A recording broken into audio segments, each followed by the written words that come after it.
They say every small town has two kinds of people, those who build things with their hands, and those who try to control them with rules.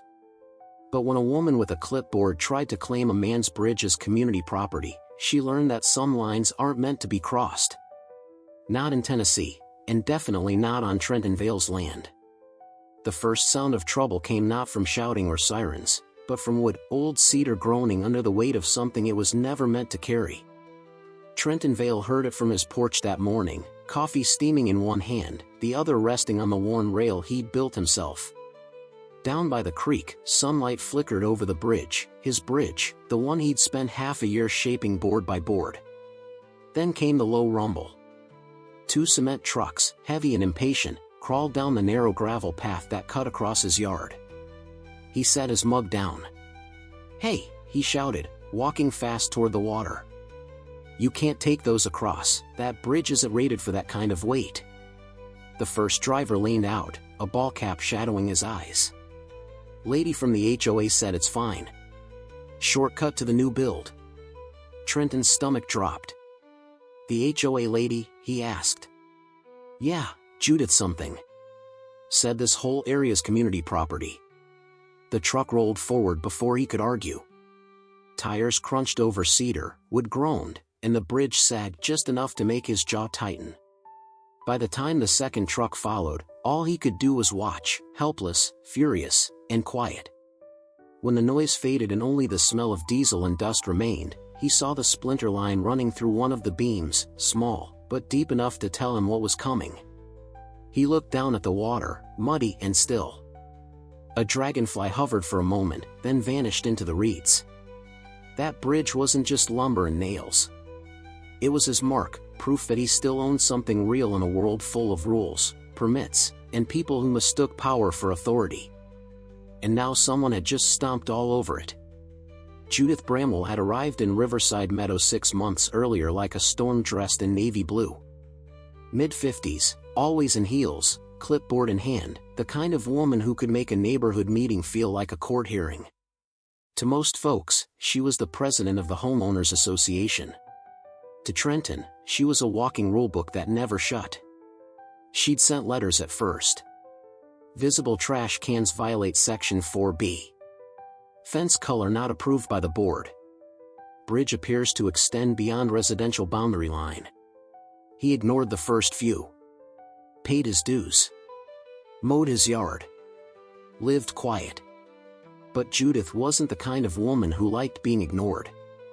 One afternoon, she stopped at the edge of his property, clipboard ready, lips tight. "Mr. Veil, you're aware that structures beyond the residential line must be reviewed by the board, right?" Trenton wiped sweat from his forehead, setting down the hedge trimmer. "If you're talking about the bridge, it's been there for years. I just fixed it up."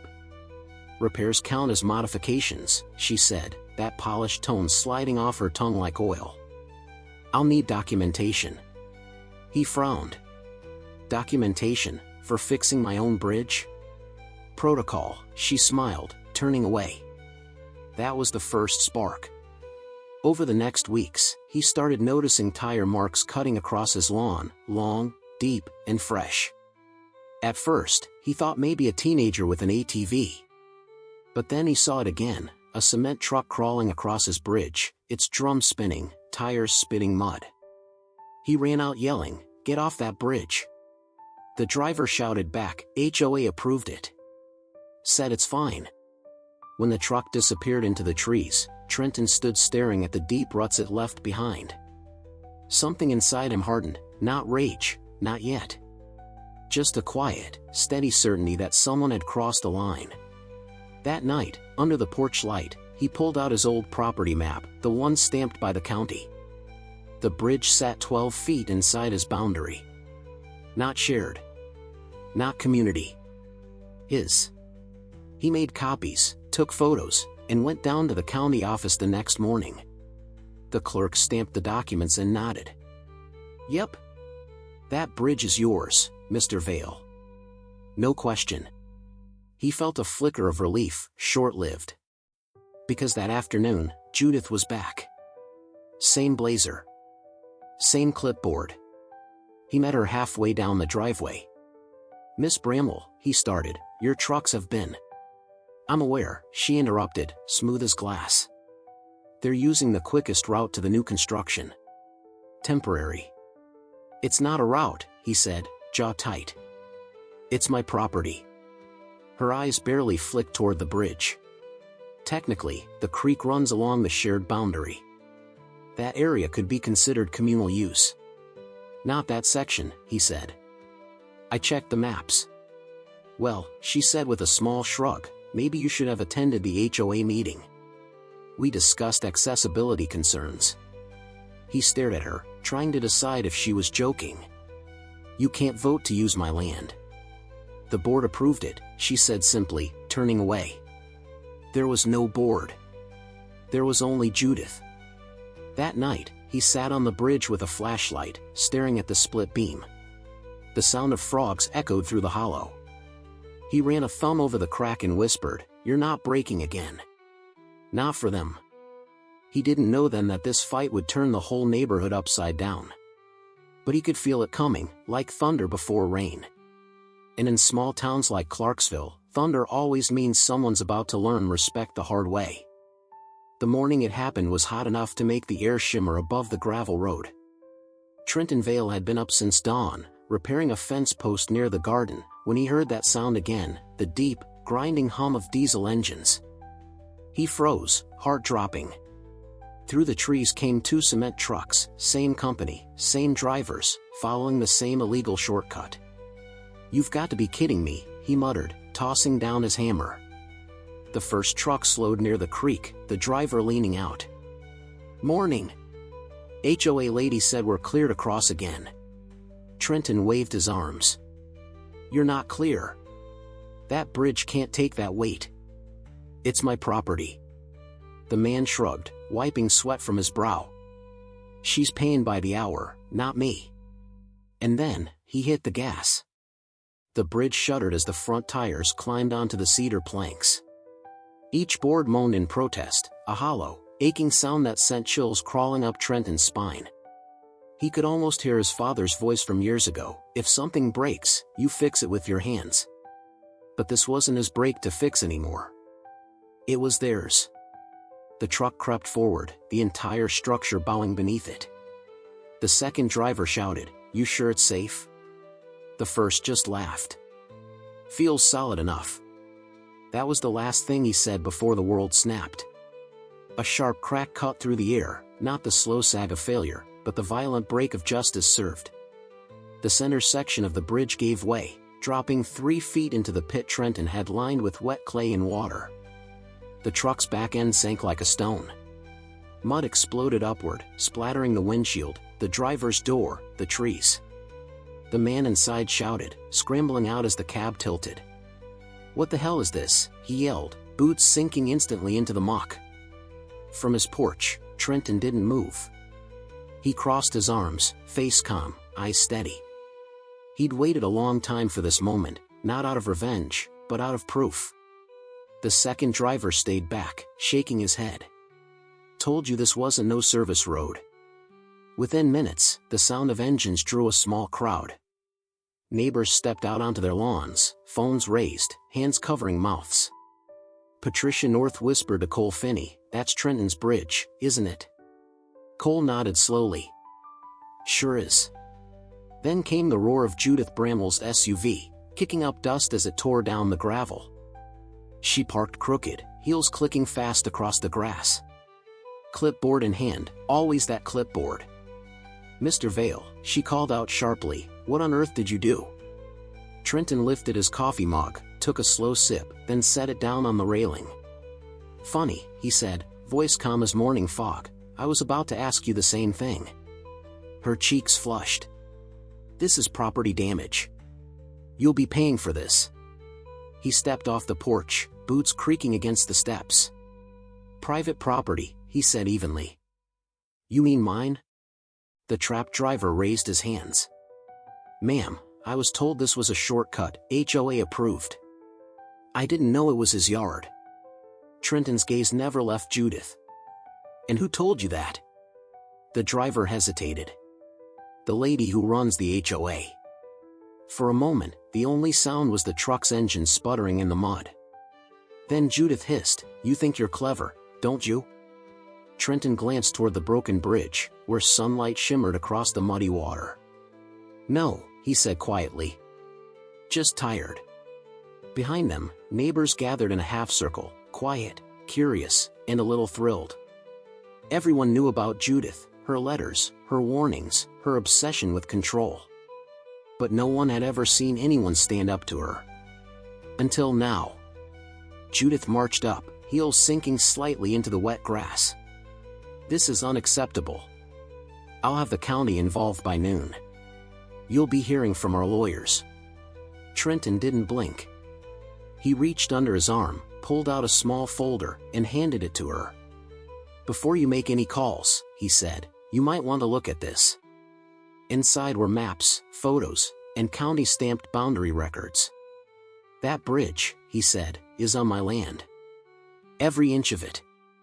The trucks you sent through it were trespassing. I've got pictures, dates, even video."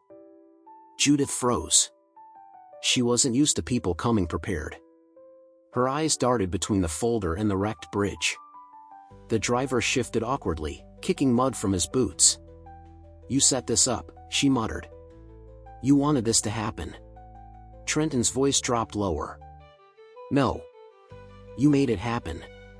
I just built something to show you where my property ends." The driver scratched his head. "So, should I call my boss?" Trenton gave a small nod. "Might want to tell him to bring a tow. That truck's not going anywhere for a while." Laughter rippled through the crowd. Judith spun on her heel, face crimson, muttering something about violations and reports as she stomped back to her SUV. But Trenton wasn't done watching. He turned back toward the broken bridge, the sunlight bouncing off the clay. He remembered the first time it cracked, the day Judith had ignored every warning. That was the day he realized he couldn't just stand by anymore. He looked down at his hands, rough, calloused, steady. The same hands that had built the bridge, and now, in a strange way, had taken it back. The sirens came 15 minutes later. 2 sheriff cruisers pulled up, lights flashing, scattering the last of the curious neighbors. Deputy Rick Hanley stepped out, tall, broad, the kind of man whose silence carried authority. He took one look at the scene, the half-sunken truck, Judith's clipboard still clutched like a weapon, and sighed. "All right," he said, "someone want to tell me what happened here?" Judith pointed straight at Trenton. "He rigged the bridge to collapse. This is criminal sabotage." Trenton didn't answer right away. He let the deputy look around, the mud, the broken boards, the county markers still shining along the property line. Then he said, "Officer, that bridge is on my land. I rebuilt it legally. I have permits, photos, and the county stamp to prove it." He handed over the folder again. Hanley flipped through the pages, his brow rising. "Looks solid to me." "Solid?" Judith snapped. "He set a trap." The deputy turned to her. "Ma'am, did you have permission to use this bridge?" Judith's jaw tightened. "The HOA approved the route." "HOA isn't a government authority," Hanley said simply. "If this bridge is on Mr. Veil's property, then you had no right to direct trucks over it." A murmur rippled through the crowd. Patricia North couldn't help herself, she laughed out loud. Judith glared at her. "You all think this is funny?" Patricia held up her phone, still recording. "Freedom of information, honey." Trenton almost smiled. The neighborhood was finally seeing the truth for itself. Hanley closed the folder and nodded toward the truck. "We'll call a tow. But from where I'm standing, the only law broken here is trespassing." Judith's face went pale. "You can't be serious." "I'm dead serious, ma'am," he said. "And I'd advise you to stop sending vehicles over property that isn't yours."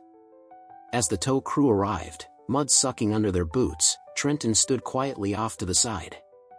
He didn't gloat. He didn't need to.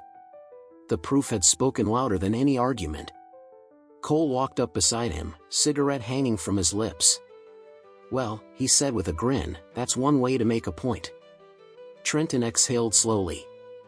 Wasn't about making a point. Was about keeping one. Cole chuckled. She's gonna come back at you, you know. I know, Trenton said, eyes on the creek. But now, she'll have to do it with the whole town watching. The tow truck's winch groaned, metal grinding against metal as it dragged the cement truck free. Mud splattered. Water rippled. The bridge stayed quiet, half broken, half victorious. When it was over, Judith's SUV tore off down the road, tires spitting gravel, humiliation in her wake. Trenton stood alone by the creek as the evening light bled gold across the water. He picked up a piece of splintered cedar, rubbed the grain with his thumb, and whispered. Boundaries. You break 'em enough times, and the ground gives way. Behind him, the neighborhood exhaled, a collective sigh of satisfaction.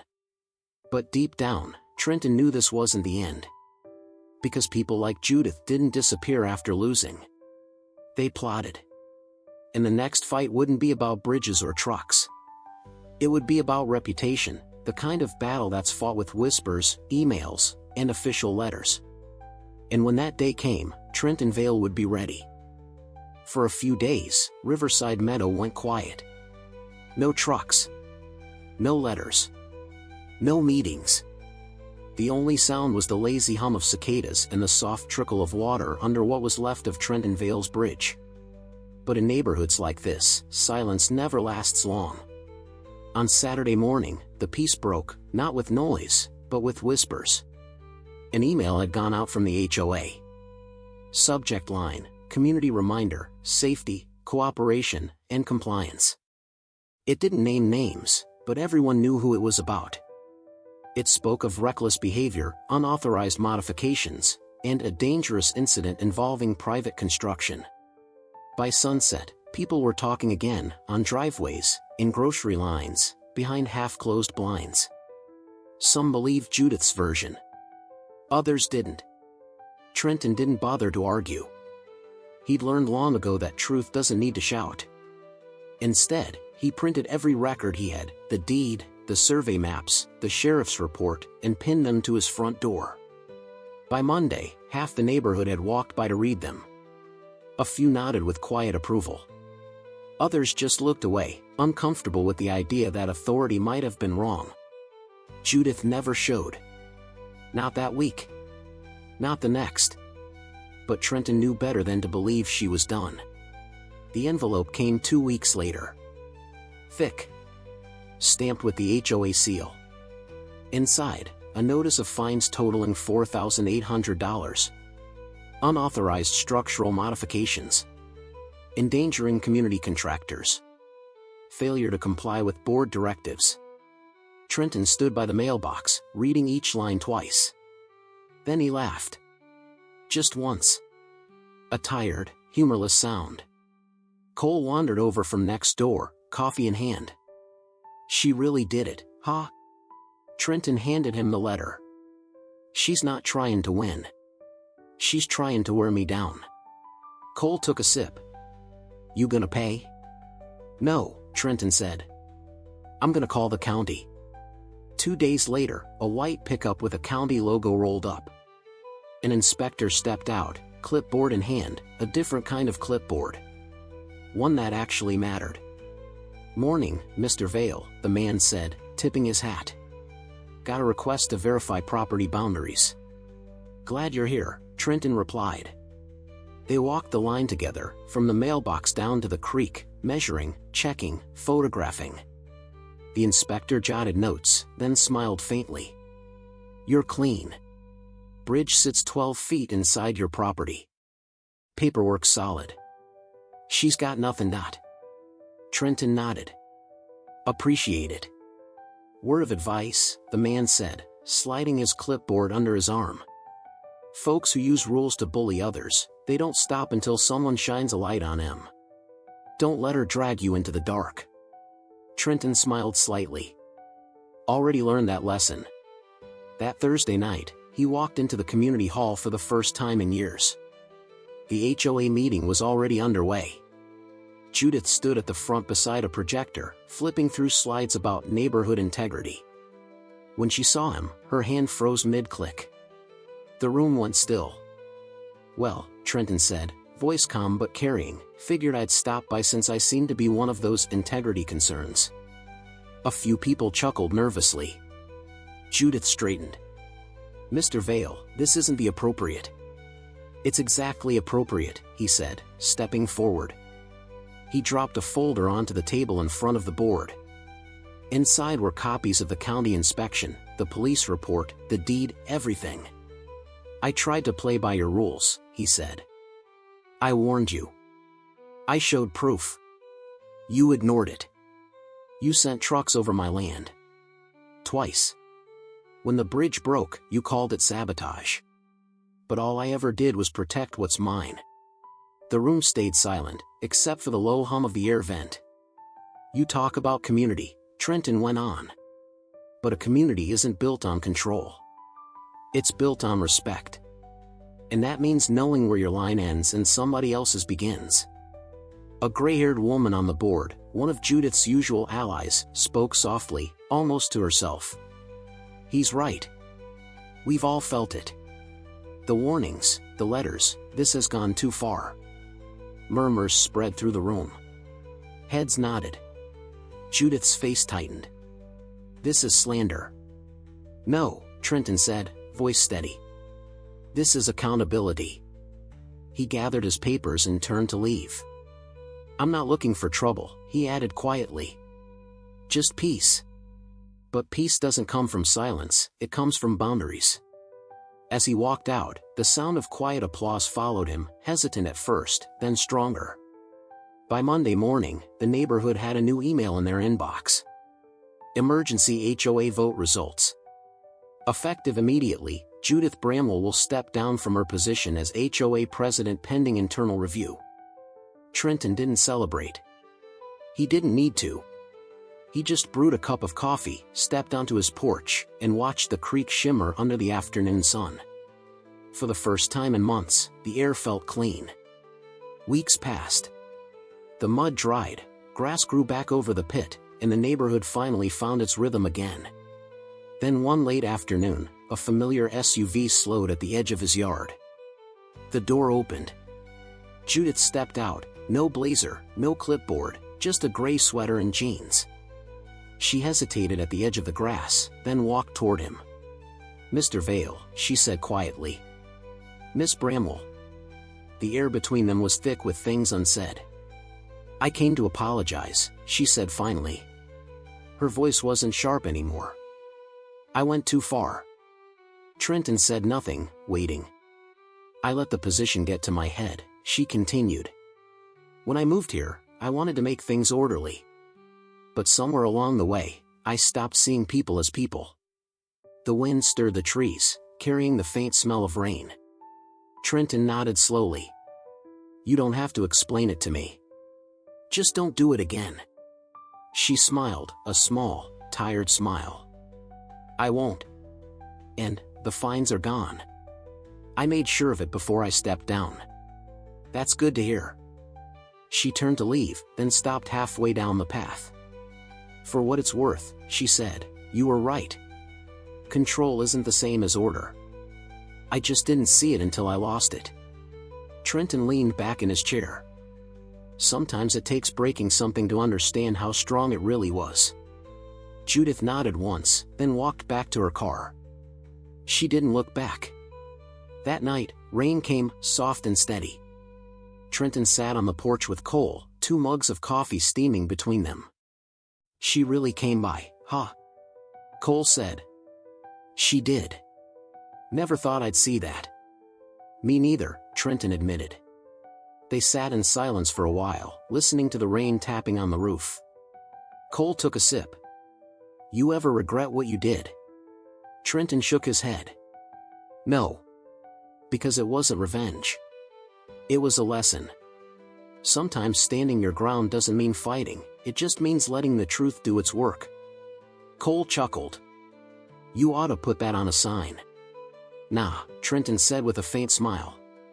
"The bridge says it better." By morning, the storm had passed. Sunlight spilled over the creek, turning the wet boards of the bridge to gold. Wildflowers had begun to grow where the mud pit once was, nature's quiet way of forgiving. Trenton stood at the railing, his hand resting on the smooth wood. He could still feel the strength in it, not just from cedar and nails, but from everything it had endured. He whispered to himself, "Boundaries aren't walls. They're lines of respect. You don't draw them to keep people out, you draw them to remind them where they shouldn't cross." Behind him, the screen door creaked softly as he went inside. On the table sat the same folder that had once been his armor: maps, photos, permits. He didn't need them anymore. Justice had already been served. Not by force, or law, or shouting, but by patience, proof, and quiet strength. Outside, the bridge glimmered beneath the morning sun. A reminder that some things, once rebuilt the right way, never fall again.